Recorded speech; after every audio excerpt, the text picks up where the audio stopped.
Your son Nicholas might in fact have some mental and emotional problems. The only thing that I knew prior to all of this is that my son had a mild intellectual disability.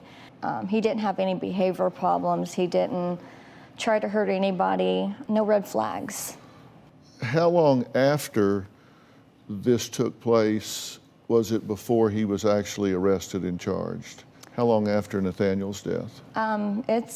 He recently got arrested about 3 months ago, so Right. It's been almost 2 years now. The death of Nathaniel was July 22nd of 17. Yes.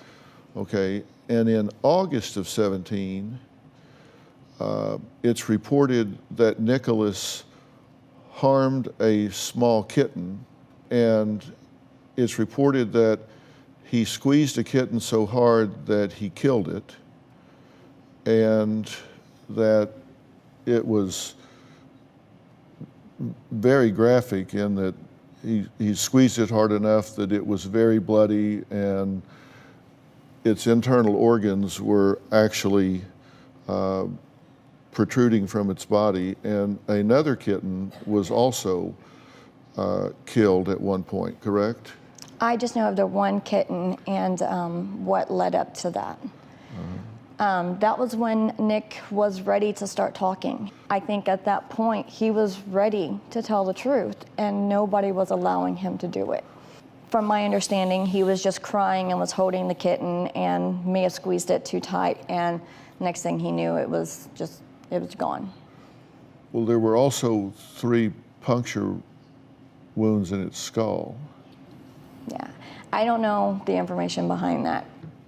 And you say that he was actually a good student? Pretty average student, A's, B's, C's. But his aunt reports that he was failing all of his classes. Because they put him in a different school with no IEP. So they put him in a regular classroom setting, and he did not do well. But you're saying he's doing well in school when he's actually failing. And what I'm trying to ascertain here is if you're just in abject denial of what's going on here. And this is important because there's going to be a determination as to whether or not he should be in jail or a psych ward, whether he should be tried as an adult or whether he should be tried as a child. Yeah. You know, I'm trained as a forensic psychologist, so I've spent a fair amount of time in making just exactly this kind of determination. And I'm telling you, if I was involved in this case in the court, which I'm not, I would be having a hard time ascertaining whether or not you think he's actually fine, was a well-adjusted young man, and therefore should not be considered mentally ill and having done this from a dark place in his psyche, or if you're saying that he in fact is mentally ill and should be in a psychiatric facility instead of a penal situation.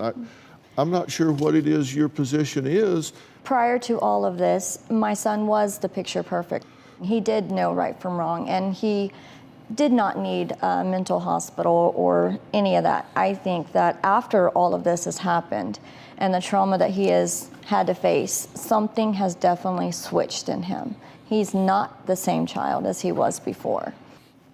But I don't hear you saying, with a stereotypical torturing or killing of small animals, which we know to be a really red flag, in maladaptive behavior, in retrospect, I think I made a really bad decision in allowing him to continue to supervise a baby, which in fact wound up being killed.